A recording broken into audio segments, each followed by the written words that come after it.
Vamos tentar de novo, pessoal. Ó, o Leonardo já chegou aqui. Agora deu. Agora deu certo. Acho que era na minha, né, Leonardo? Eu tenho que pedir desculpas. Vamos chegar aí, pessoal. Vamos bater um papo aqui com o secretário de Educação de Catalão.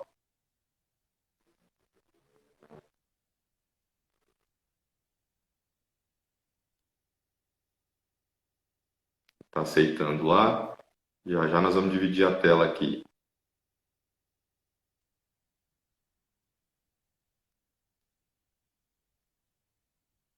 Leonardo, eu te enviei a solicitação, você só tem que aceitar.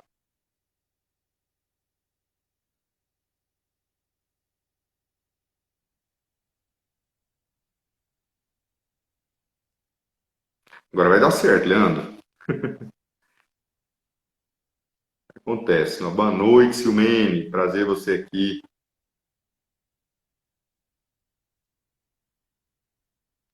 Leonora. Santa Cecília não pode participar? Leonardo, te mandei a solicitação, Leonardo. Você tem que aceitar.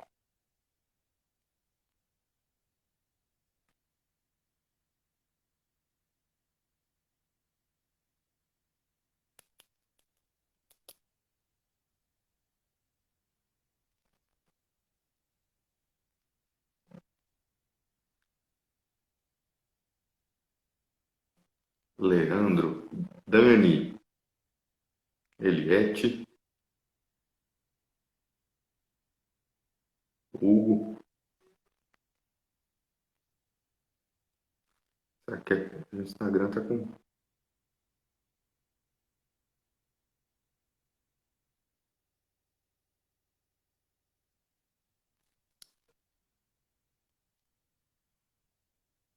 Leonardo, apareceu aí para a solicitação para você? Agora tá no outro. Aqui. Vamos ver agora.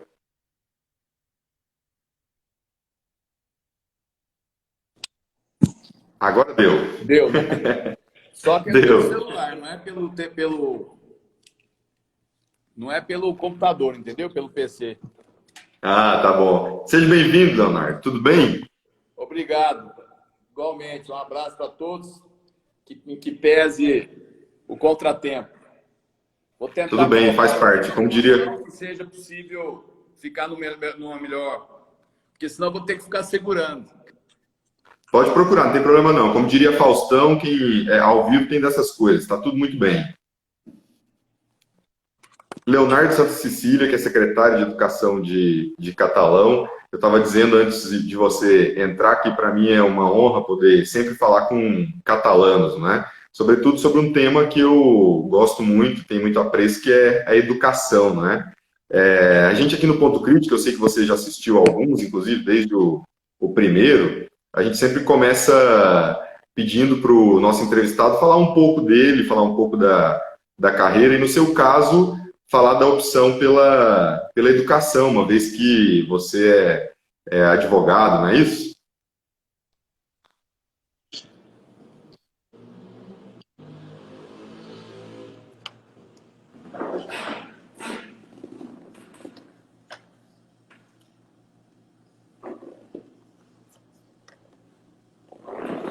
Exatamente.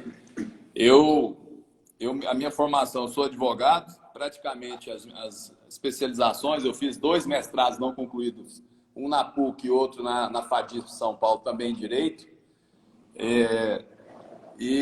Mas desde 90,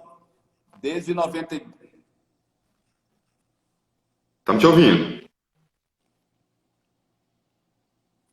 Estamos te ouvindo bem, Léo.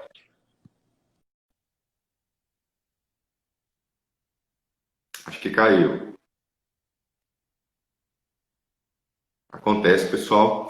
Quero agradecer a presença de todo mundo aqui e dizer que depois a gente coloca lá no YouTube, todo mundo pode acessar. Inclusive, pode até recomendar para os amigos agora a live, né? Vocês sabem que na setinha embaixo vocês mandam para os conhecidos, né? Então vamos lá, ó. Vamos chamar o Léo de novo. É isso, Léo. Renato, tá ouvindo? Oi. Tô? Aham. E bem. Então, não, eu estava tentando ir pelo PC, mas pelo PC eu não estou conseguindo. Eu Então, acho que pelo computador não vai, não não faz. está indo pelo computador. Eu vou aqui pelo celular mesmo, vou segurando.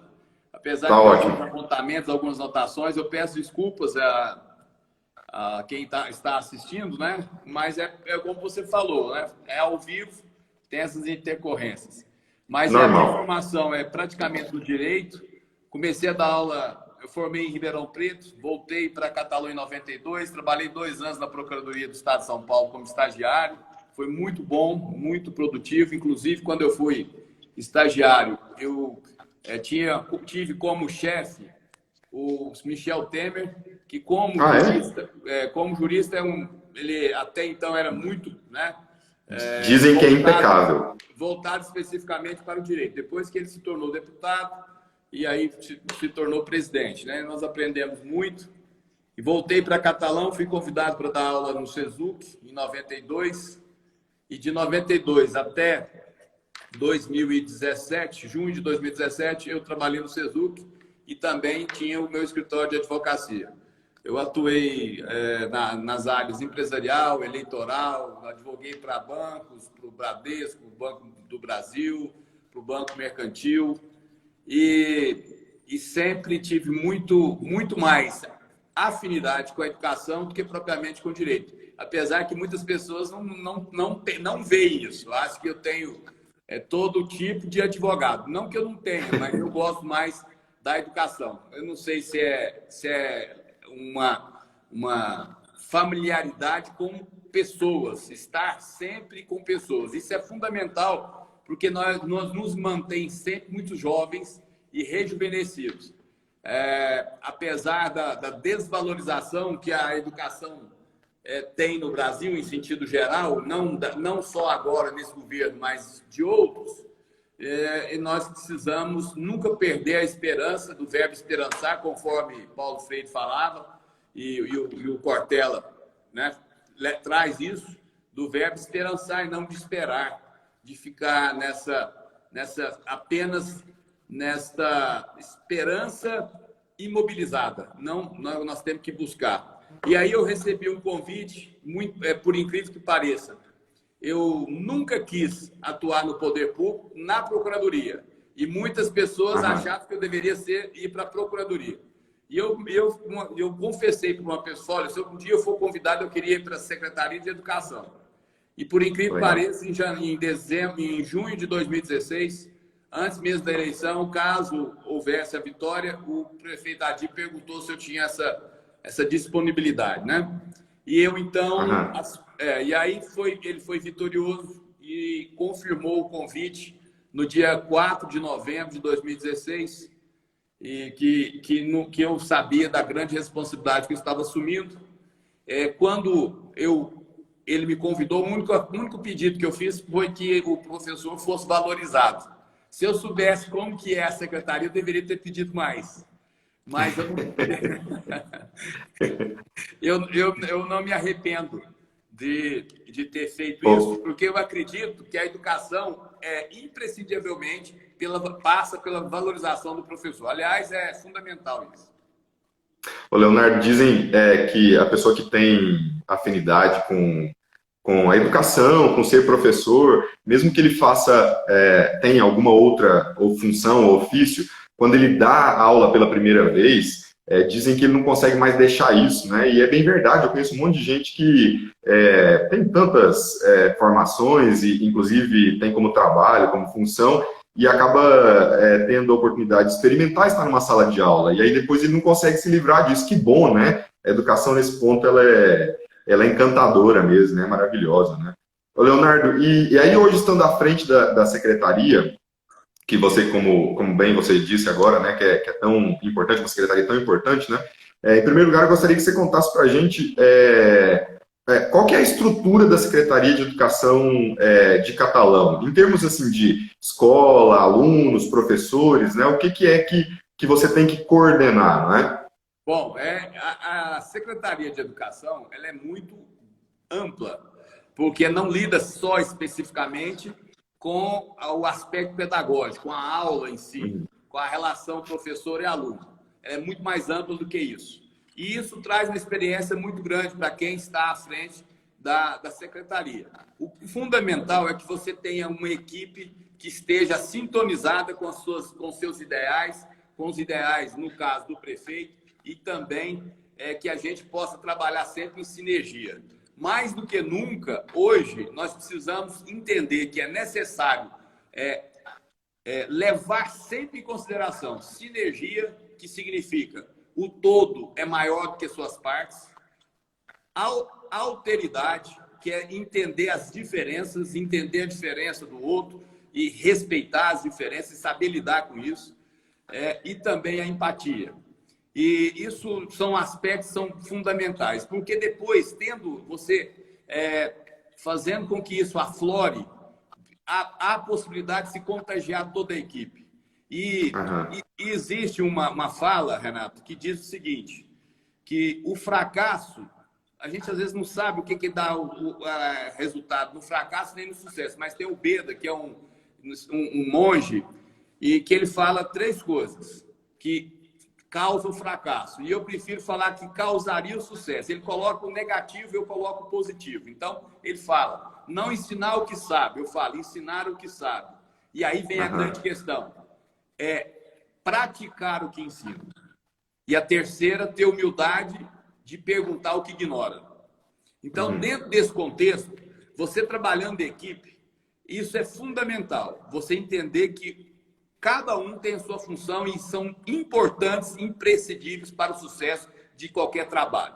E a educação não tem como ser diferente se nós não tivermos um excelente relacionamento com toda a equipe. E eu, graças a Deus, eu fui agraciado com uma equipe fantástica, tanto aqui na secretaria como nas escolas. Eu defendo muito todos os colaboradores da educação, tanto os efetivos como os que estão fazendo um trabalho temporário, que são os contratados, porque eles realmente têm uma competência, têm um compromisso e têm mais do que um compromisso político-partidário, tem um compromisso com a educação. Eu entendo que a educação ela tem que ser política de governo, de Estado, não de governo.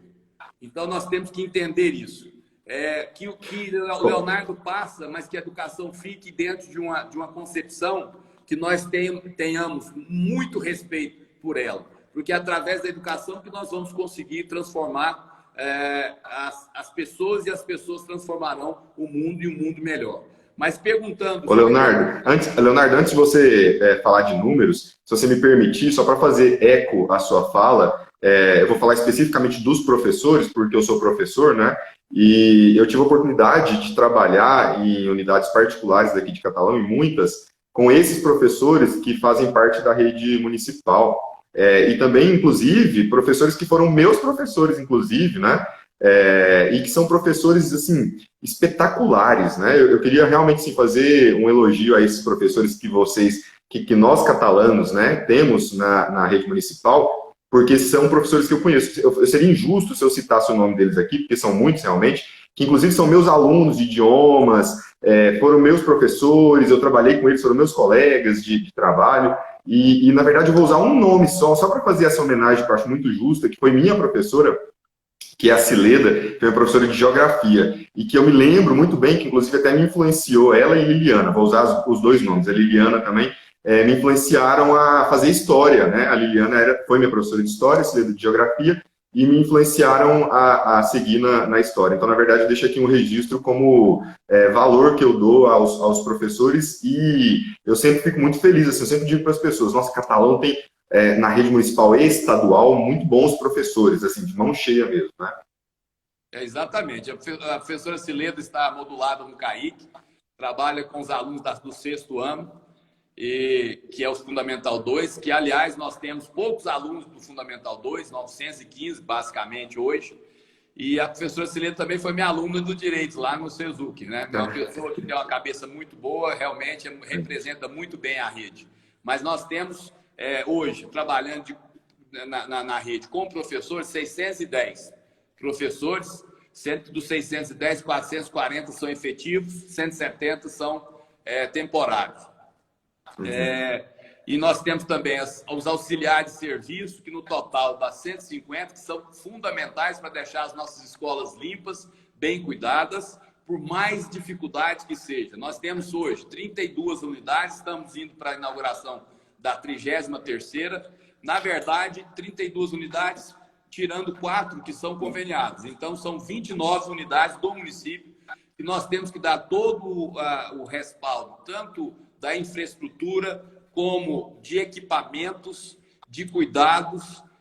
E é impressionante, as pessoas não sabem o que representa receber a todo dia os nossos 8.600 alunos, basicamente, em torno de 8.600 alunos.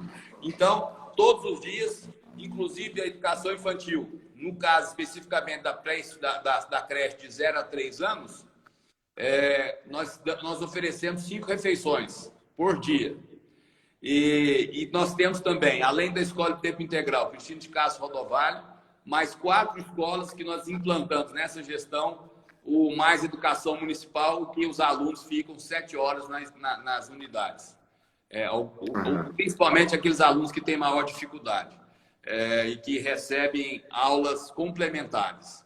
Então, acho que é muito importante essa relação e as pessoas terem noção que nós trabalhamos com transporte escolar, com merenda escolar, com infraestrutura, e aí nós temos uma equipe que, além da própria secretaria, porque nós trabalhamos com compras que fica na prefeitura, nós trabalhamos com a tesouraria que fica na prefeitura, o dinheiro fica lá na supervisão do prefeito, nós temos o setor, a Secretaria de Administração, que também tem influência, Secretaria de Obras. Então, é muito importante que nós tenhamos um bom relacionamento com todas as secretarias, porque todas elas têm, de uma forma ou de outra, um impacto muito grande no nosso trabalho aqui na educação. Ô, Leonardo, e aí, nós, desde março, né, estamos vivendo uma pandemia que tem assolado o mundo inteiro, né? Antes de começar, inclusive, aqui, de te receber, na verdade, eu estava dizendo que, segundo palavras, inclusive, do presidente da ONU, né, trata-se de uma catástrofe geracional, né? Fechamento das escolas afeta 1 bilhão de estudantes em 160 países, né? Eu queria saber de você como estão os trabalhos neste momento de pandemia, mas mais que isso, eu queria que você fizesse um pequeno resgate do ano anterior, portanto, né, e dos projetos que vocês tinham já engatilhados para este ano, né, quer dizer, as previsões que vocês tinham para este ano e de que modo, portanto, a pandemia, obviamente, acabou afetando. E aí, né, complementando, são 2 perguntas em uma só, como tem se estruturado, portanto, desde março até agora, né? Bom, ninguém esperava que nós fôssemos viver esse momento, né? Obviamente. Então, desde o dia 15, 16 de março, nós tivemos suspensas as atividades por um cumprimento de uma determinação da Secretaria Estadual de Saúde, pela portaria baixada pelo secretário Ismael Alexandrino, dizendo da pandemia, dando conta da pandemia. Isso aconteceu praticamente em todos os países do mundo, e aí nós temos que ver que esse fato dessa suspensão, inicialmente, ela estava prevista para 15 dias, depois 1 mês, depois mais 15 dias, depois 2 meses. E nós tínhamos todo um planejamento, com um calendário já aprovado, esse geralmente é aprovado no final do ano anterior, no cumprimento dos 200 dias letivos. Nós temos até aqui uma carga maior de dias letivos. Nós havíamos começado na 3ª semana de janeiro, todas as atividades nas nossas unidades estavam com trabalho de vento em popa. Só que aí, o que ocorre? Nós ficamos, a partir da suspensão, nós ficamos no aguardo, na expectativa de que o retorno poderia ser breve. E optamos, por respeito aos professores, por respeito às famílias, aos alunos, que estavam diante de um fato inédito e inusitado, para que eles pudessem assimilar e entender que, naquele momento, o mais importante seria o distanciamento e o isolamento social. E mais importante do que isso, nós entendemos que a Lei de Diretrizes e Bases da Educação, a Lei 93/94/96, ela não permite, e o nosso público, Renato, o grande público nosso, dos 8.600 alunos, basicamente, 8.400 e pouco, só 915 é do ensino fundamental 2, que são os alunos a partir de 12 anos de idade, 11, 12 anos de idade. Mas o maior público nosso, a educação infantil de 0 a 5 e do ensino fundamental de 6 a 10, 11 anos, certo? Então, o que isso significa?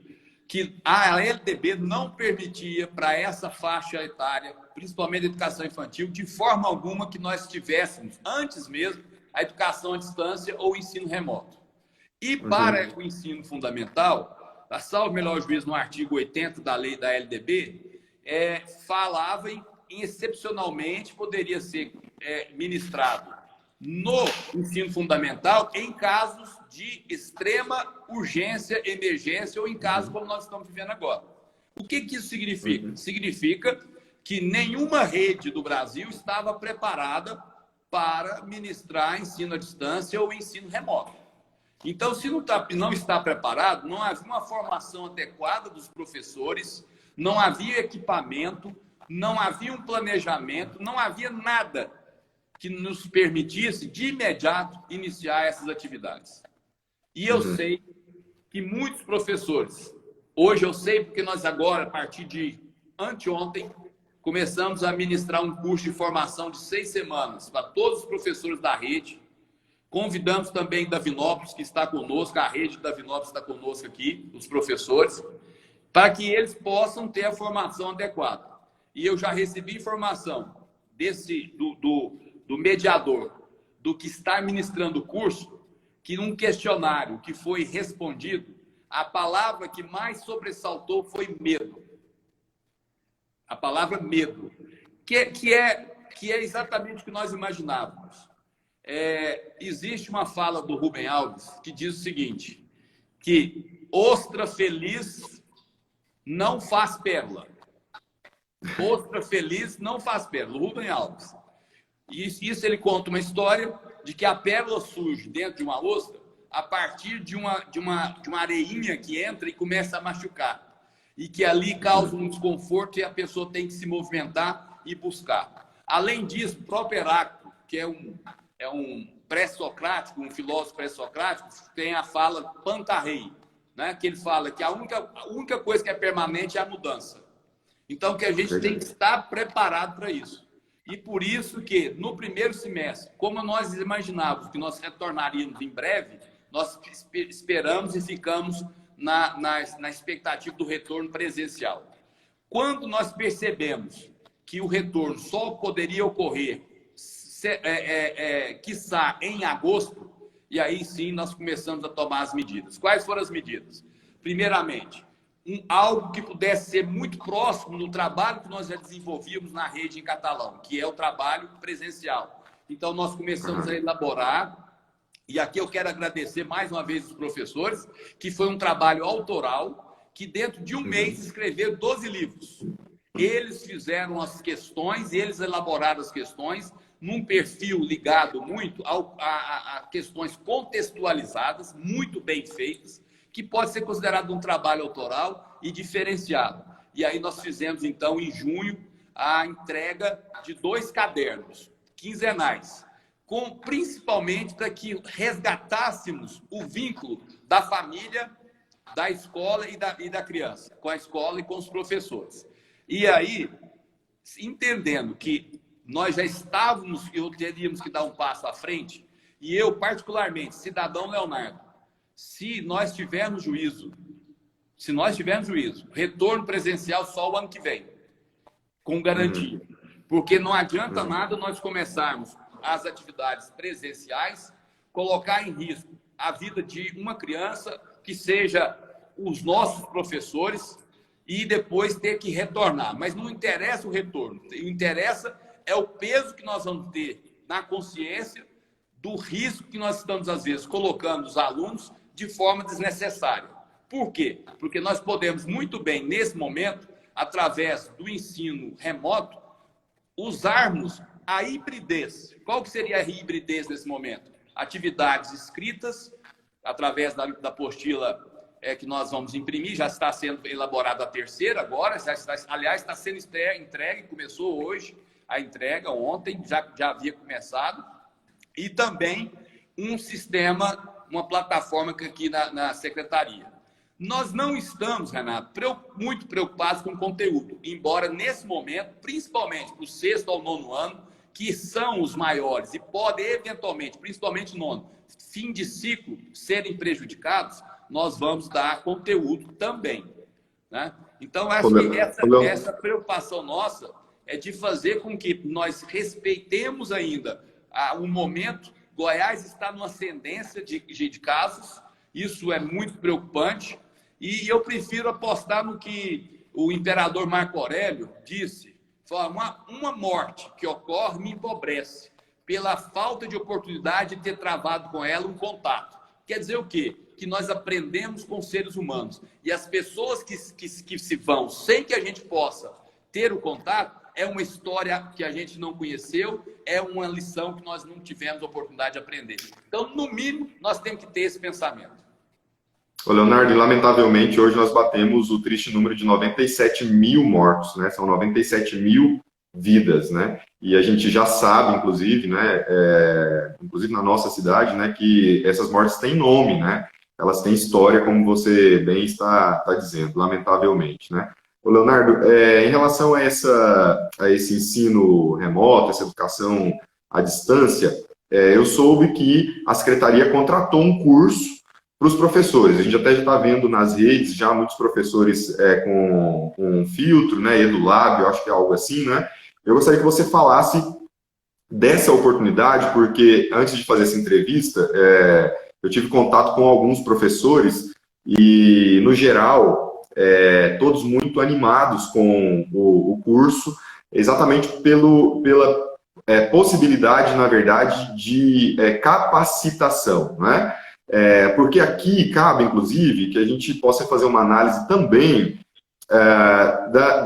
talvez da distância que o ensino como um todo, no mundo como um todo, estava das questões tecnológicas. E mais do que isso, né, o próprio cidadão mesmo, do ponto de vista do letramento digital para o cidadão. Porque muitas vezes a gente está achando que essas gerações novas são sabedoras de tecnologia, quando muito elas estão em redes sociais, né? Eu vi uma pesquisa dizendo que uma parcela grande de brasileiros acha que a internet se resume ao Facebook só, né? Que toda a internet é o Facebook, né? Então, isso se aplica, inclusive, a nós profissionais também, né? Então, eu te pergunto, do ponto de vista, então, dessa capacitação, né? De que forma ela vai funcionar e como ela... eu acho que começou recentemente, né? Mas se você já tem algum parecer sobre o curso, né? Bom, foi boa essa pergunta, Renato. E quero trazer um fato que em junho, no final de junho, nós fizemos uma pesquisa que já está tabulada com os pais de alunos, para que nós soubéssemos até que ponto que nós atingiríamos em catalão a quem tinha acesso à internet. Então, em sentido amplo, claro que a grande maioria pelo celular e não pelo PC, né? Ou a outra forma, mas 92% dos nossos alunos têm acesso. Então, isso aí facilitou que a gente pudesse tomar esse segundo passo, sem deixar de lado também a impressa. Então, nós estamos trabalhando... Então, existe esse mapeamento. Existe todo um trabalho feito, inclusive sabendo exatamente quantos celulares tem em cada casa, e para mapear essa dificuldade. Eu acho que nós temos que fazer um trabalho técnico para que a gente possa ter certeza na ação, né? Até porque nós estamos trabalhando com dinheiro público, e dinheiro público tem que ser bem cuidado, simplesmente para que ele dê para muitas demandas. Nós, aqui na prefeitura, ninguém está pensando em ter lucro, mas nós precisamos atender o maior número de casos possível com o dinheiro que nós temos, né? Então, nesse sentido, nós fizemos esse mapeamento e chegamos à conclusão. Mas nós tínhamos a certeza que nós precisávamos dar tranquilidade ao professor de que ele não seria exposto. Eu tenho uma preocupação muito grande com o professor, porque eu acho que ele precisa ser mais respeitado. Não, tenho certeza. Precisa ser mais respeitado. E se nesse momento alguma lição nós podemos tirar de várias da pandemia é que nós não podemos abrir mão da ciência e da educação. Porque a ciência é a pesquisa, é que vai poder, se Deus quiser, conseguir essa vacina o mais rápido possível para amenizar o sofrimento de várias famílias, que você falou, 97 mil pessoas, mas aí você pega todas as que estão envolvidas. Eu tenho um amigo de faculdade que a família inteira está acometida. Infelizmente, ele faleceu no sábado retrasado. E uma pessoa, Renato, que tinha dinheiro para ter UTI em casa para cada um, era milionário e foi afetado. Eu quero dizer que não tem, essa Covid não escolhe pessoas, e quem acha que tendo dinheiro pode se buscar qualquer lugar para se socorrer, pagar UTI, tome cuidado. Nós temos que pensar no outro. Então, nesse sentido, eu já conheci o professor Clécio, que é o da Look for Heroes, que é a empresa, e que criou o EduLab, né?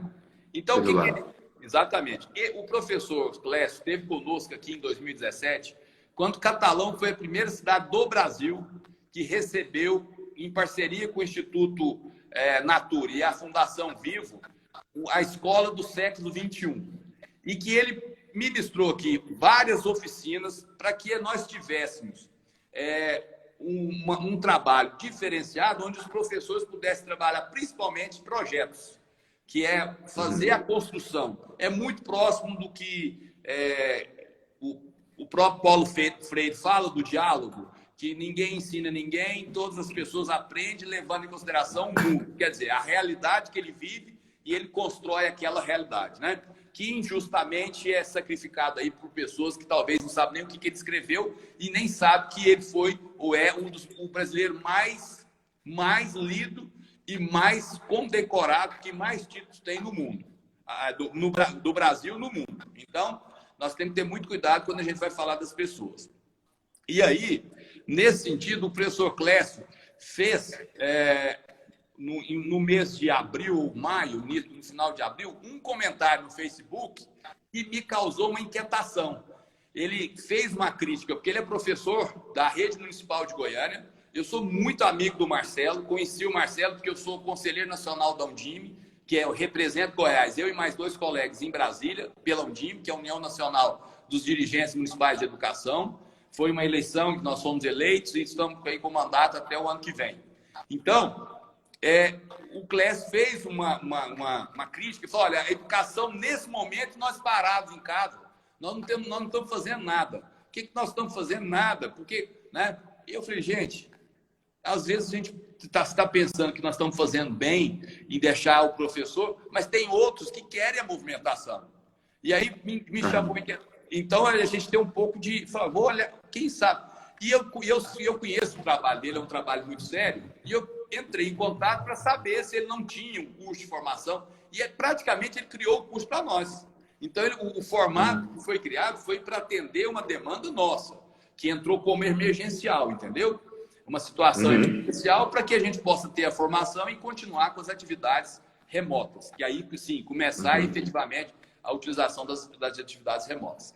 E ele, então, montou esse curso, essa plataforma para atender a nossa demanda. E me parece que os professores estão satisfeitos. Agora, eu quero deixar aqui bem claro que na segunda-feira nós tivemos uma live, foi uma live muito boa, descontraída, entre eles e nós aqui da secretaria. A professora Eliana Machado participou, e a quem me ajuda muito aqui, a professora Eliana é fantástica, educadora. Eliana foi minha coordenadora, viu? Não conta para ninguém não, mas a melhor coordenadora que eu já tive. As outras estiverem assistindo, também gostei delas. É pessoa nota 1000. Eu ganhei um presentão também de tê-la aqui conosco. E aí, o que acontece? Nós tivemos... E esse curso começou na segunda-feira, oficialmente na segunda noite, anteontem. Então, é natural, e nós já falamos que, inclusive, o professor Renato Casagrande, eu não sei se você viu uma postagem dele no Instagram, e que é da Undime. São os professores subindo a escada e um dando a mão para o outro. E nós falamos, todos de mãos dadas, ninguém deixa o outro para trás. Aqui nós trabalhamos em rede. E o que nós precisamos aqui é sempre primeira pessoa do plural. Nós. Cada um na sua função. E eu, inclusive, no final do ano passado, eu levei uma lembrancinha para as merendeiras, para os auxiliares e diz para elas, olha, vocês são fundamentais no nosso trabalho, porque senão como é que nós vamos ter merenda, como é que nós vamos ter uma escola limpa? Então, vocês fazem parte do contexto. E sempre tivemos a preocupação de estar ouvindo de uma forma ou de outra os professores, tentando, nós fizemos reuniões no final do semestre passado, reuniões remotas, mas nós fizemos com os professores, com os coordenadores, fizemos com os diretores e fizemos também com os auxiliares e as merendeiras. Eu fiz uma questão de fazer para que elas pudessem falar. Porque, veja bem, todo mundo dá palpite. O presidente não dá palpite, ele não fala nada, mas em relação a isso. Mas muita gente dá palpite e decide a vida das pessoas que estão envolvidas. Não, eu acho que nós temos que envolver as pessoas que realmente precisam ser ouvidas. Primeiro. Então, os primeiros professores que vão estar ali na linha de frente. E as famílias, obviamente. Então, é nesse contexto que a gente tem trabalhado. E nós estamos muito animados para ver se a gente consegue, em que pese todas as dificuldades existentes, mas isso aí, para mim, é só positivo. Porque nós temos que saber assimilar o momento e buscar das dificuldades aquilo que vai nos fazer melhor. Ô Leonardo, a gente que trabalha com idiomas, a gente faz muitos cursos de capacitação e a gente tem ouvido muito essa comunidade colaborativa, né? Entre professores. Um professor que produz, mas que produz e divide com o outro e auxilia o outro a produzir, né? Isso quer dizer que deveria ser de toda a vida, está muito na moda agora e é uma moda muito boa, muito positiva, portanto, né? Muito válido até de poder dizer, né? Para a gente poder mudar de assunto, Leonardo, portanto, qual que é a sua previsão de fechamento para esse ano? Você já antecipou como cidadão, né, mas como secretário, qual a sua previsão, portanto, de fechamento? Nesse bate-papo que eu tive com alguns professores, alguns, inclusive, perguntaram sobre talvez uma possibilidade já de pensar o próximo calendário. Só para poder dizer aqui, para ouvir, na verdade, sua opinião, né? A União Nacional de Dirigentes Municipais de Educação, a Undime, defende que não se trabalhe com aula à distância, mas com atividades compensatórias, para serem computadas não como dias letivos, mas dentro da carga horária, né? Essa posição difere do CONED, que é o Conselho Nacional de Secretários de Educação, que já é favorável a atividades à distância e que devem sim ser computadas como dias letivos, né?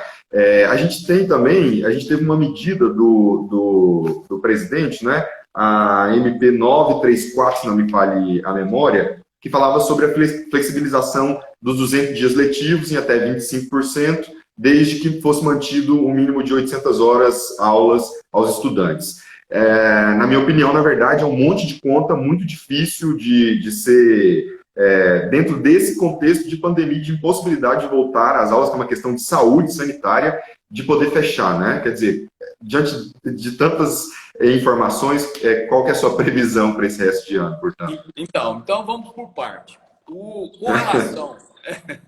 Primeiro ponto.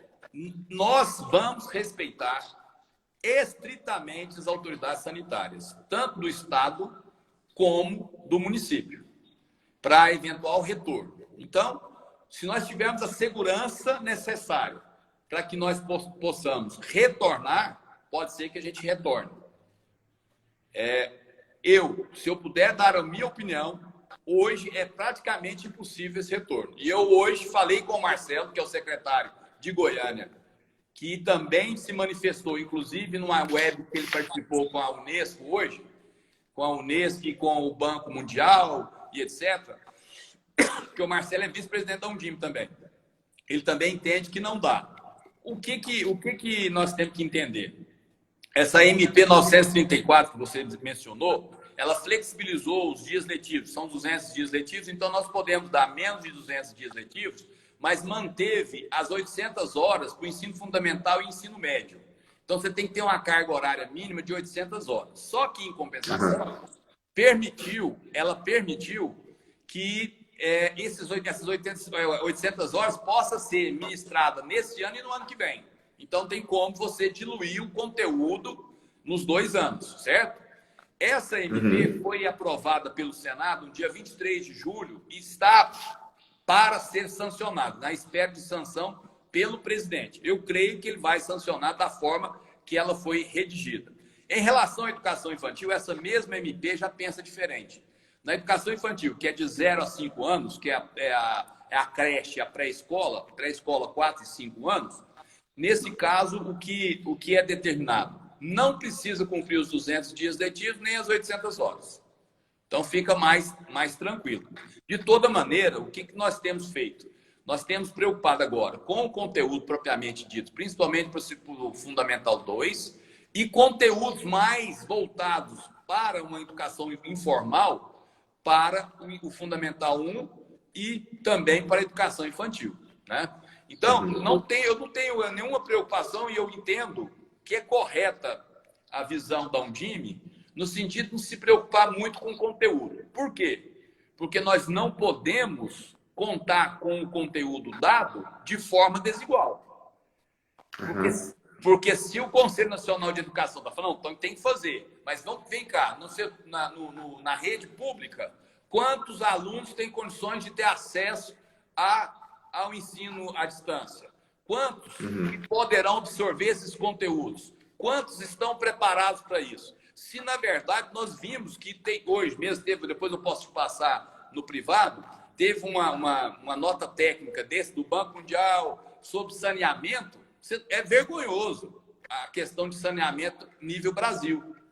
Então, se não tem nem água nas escolas, como é que nós vamos pensar? E assim, essa pandemia recrudesceu tudo que nós já sabíamos que existia, mas ficava tampando poeira, debaixo dos panos. Todo mundo fala assim, não pode deixar o aluno, porque senão ele perde o contato, ele vai invadir. Não tinha invasão antes? Não tinha evasão antes da pandemia? A educação era uma maravilha antes da pandemia, no sentido amplo, não é verdade? Então, nós temos que perceber das nossas obrigações como cidadãos de diminuir essas diferenças.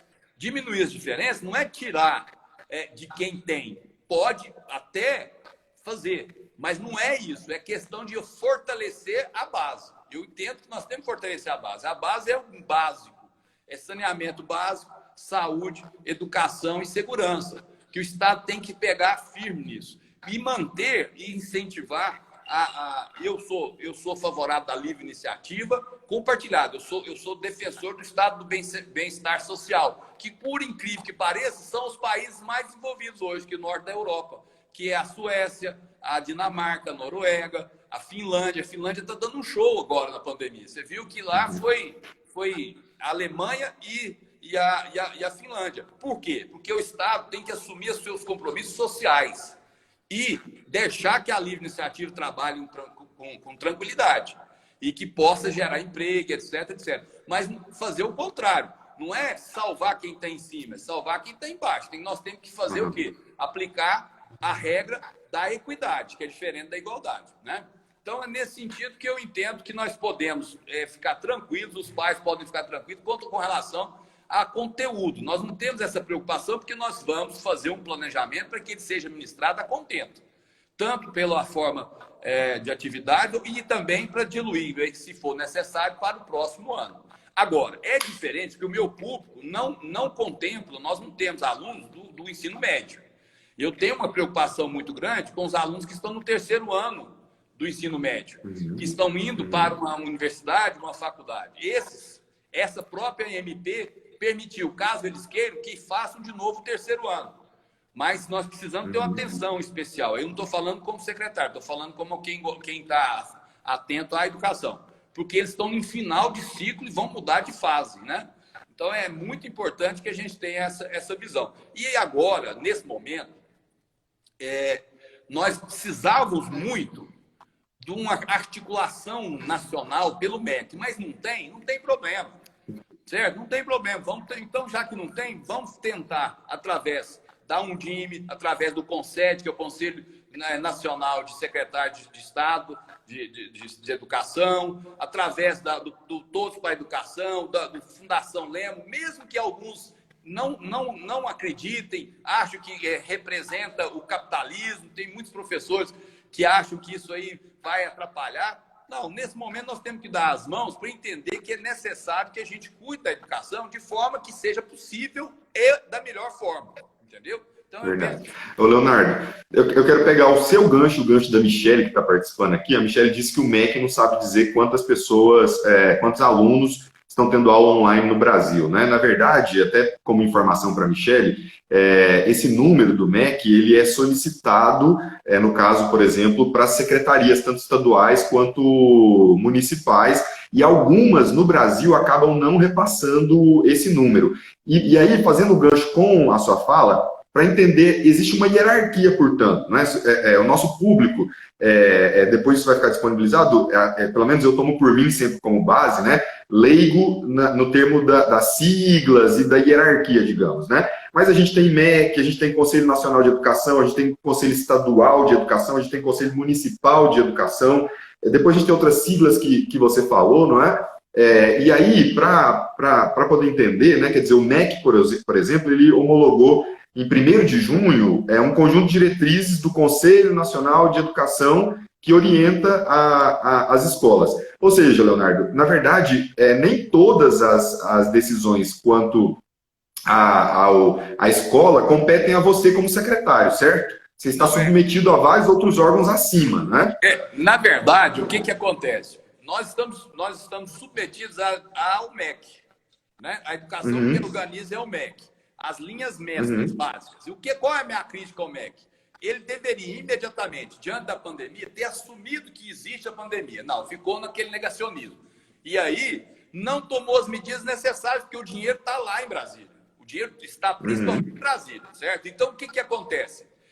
Deveria, por exemplo, ter feito uma parceria com as telecomunicações, com as empresas, Vivo, Claro, para que fosse instalado um sistema, entendeu? Para possibilitar que todos tivessem acesso, para diminuir a desigualdade. Isso é um exemplo, entre outras medidas, para que a gente pudesse unificar as nossas condutas, levando em consideração, e aí eu concordo, as autonomias ou peculiaridades de cada lugar.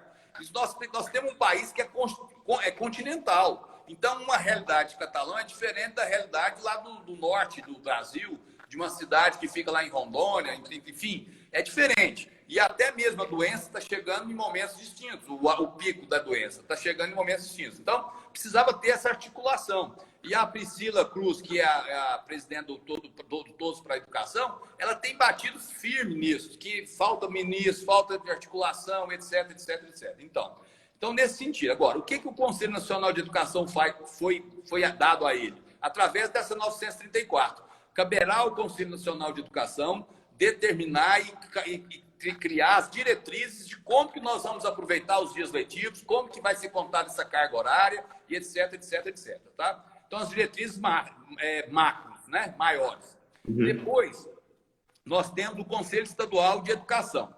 Há cidades, municípios, que não têm secretaria, não tem Conselho Municipal de Educação. Catalão tem. Então, nós estamos, com relação à organização calendário, organização pedagógica, autorização para ministrar ensino remoto, nós estamos submetidos à ordem do Conselho Municipal de Educação, nós. E as cidades de Goiás que não têm, ao Conselho Estadual de Educação. As escolas particulares, a educação infantil está ligada ao Conselho Municipal de Educação de Catalão. Já no caso fundamental, ligado ao Conselho Estadual de Educação. Então, isso é para organizar as diretrizes, né?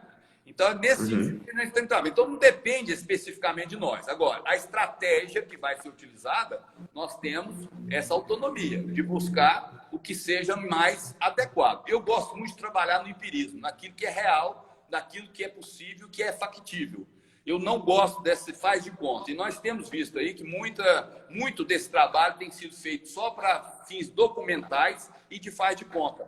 Então, isso eu não creio que seja honesto e nem respeitoso com as famílias que estão aí todas preocupadas. E sei também que, infelizmente, muitas pessoas veem a escola, como principalmente creche de educação infantil, como lugar para deixar o filho. Não. Desde a Constituição de 88, é direito da criança ter o acesso à escola, à universalização. E é algo que Catalão tem sido muito bom, porque nós praticamente temos a universalização de 4 a 17 anos, e nós estamos quase atingindo a universalização da creche, que é de 0 a 3, que no Brasil é de 28% a 32%, Catalão está chegando a quase 80%, e tem a creche lá do Maria Amélia que vai ser inaugurada, que muito provavelmente nós vamos conseguir suprir.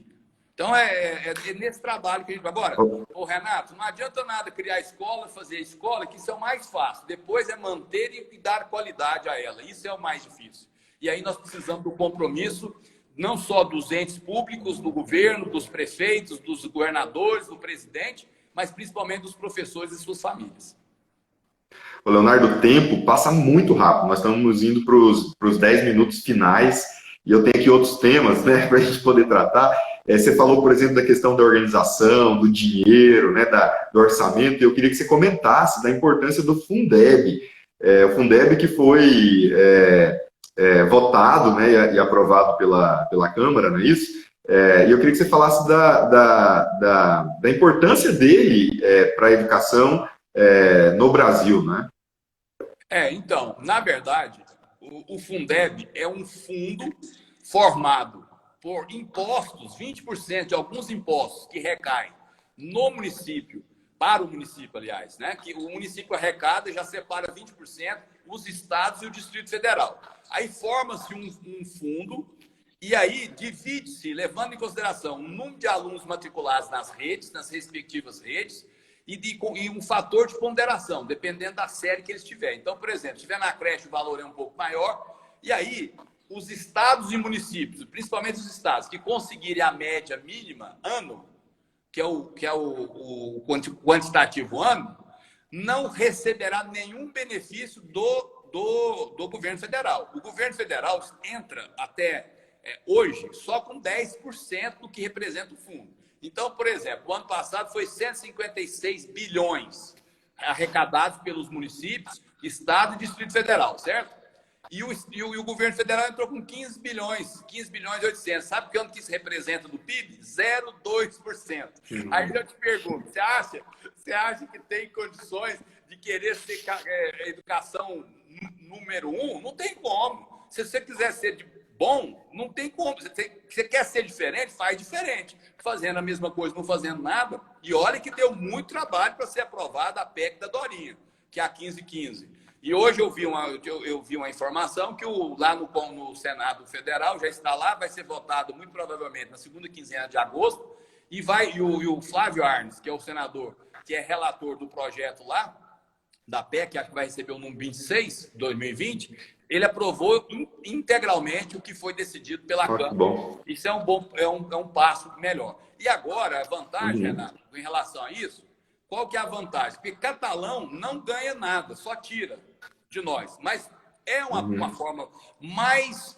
É a forma mais correta de se fazer a distribuição de uma quantia. Por quê? Porque nós não temos alunos catalães, nós temos alunos brasileiros. Nós temos que entender isso. Nós não temos esse sentimento de coletividade de pátria. Então, é tirar dos lugares que tem maior renda e nós não temos tanto aluno quanto a renda que vem, e talvez a gente receba muito menos ou menos do que a gente coloca no fundo. Mas nós estamos ajudando outras cidades que teriam dificuldade. Então, nós temos que trabalhar nessa uniformidade para que todos tenham condições de ter, no mínimo, educação. No mínimo. Porque a partir da educação nós podemos até falar em meritocracia. Eu não concordo com meritocracia pura e simples, porque a desigualdade causa a falta de oportunidades. A partir do momento que nós temos oportunidade para todos, dali para frente, sim. Aí nós podemos, cada um faz a sua vida, constrói o seu futuro.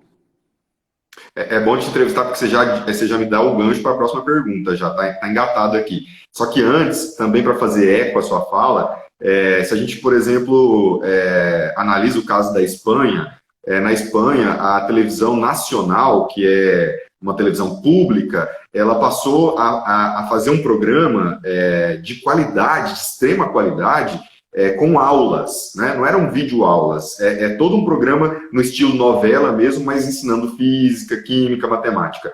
Isso para o país inteiro, né?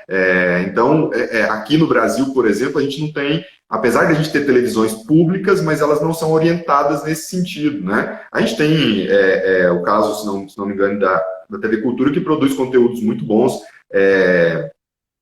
educacionais, mas, de novo, ela não é nacional, ou seja, a gente não tem um projeto nacional, né, para poder fazer eco à sua fala, né? Vou te perguntar, quem é que teria condições de sentar à mesa e fazer uma parceria com as empresas, ainda que privadas, de telecomunicações? Quem? Quem teria essa condição? O MEC, o presidente da República, poderia ter feito isso. Mas a partir do momento que ele nega a existência de algo que está na cara, aí fica complicado, porque aí ele teria contradição no discurso dele. Isso é muito ruim, porque nós estamos perdendo tempo, nós estamos perdendo oportunidade, para que ninguém ficasse nesse momento nessa indecisão. O Amazonas começou as particulares, elas começaram essa semana. E aí iria começar as públicas, mudou, já 5 vezes foi adiado. Eu não sei qual a diferença das particulares com a pública com relação ao risco, né? Eu concordo que as particulares estão mais bem preparadas pela quantidade menor de alunos para bem equipar e receber os alunos. Mas, por outro lado, eu também entendo que é uma responsabilidade muito grande que talvez não corra o risco assumir. Leonardo, a gente está nos 4 últimos minutos, né? Eu esqueci o nome dela aqui, está pedindo para a gente abrir outra live, mas a proposta do Ponto Crítico é 1 horinha, mas a gente vai convidar o Leonardo para voltar em outra ocasião. Ela está dizendo assim, assuntos muito pertinentes, né? E eu também acho, o papo aqui está muito bom, né? Mas eu queria, na verdade, antes da gente finalizar, portanto, né? Só registrar o que o presidente da ONU disse, que eu achei de muita relevância, né? Ele faz na verdade, ele falou de uma projeção global que abrange 180 países, estima que cerca de 23 milhões de crianças e jovens do ensino pré-primário ao nível universitário correm o risco de abandonar ou não ter acesso à educação no próximo ano devido ao impacto econômico da pandemia. De novo, eu digo que a equação é difícil de fechar, porque nós temos, sobretudo, uma barreira que é sanitária, quer dizer, que é de vida mesmo, de cuidar da vida, né? Mas nós vamos ter esses ônus todos, né? Nos 3 últimos minutos, Leonardo, eu queria que você falasse rapidinho, porque eu tenho depois uma última pergunta para você. O gancho que eu falei que você tinha dado era o da meritocracia, né? Uma opinião sua sobre meritocracia no Brasil. Eu sei que o tema é longo, mas se puder resumir. Certo, mas falar de meritocracia agora, ou o primeiro da ONU?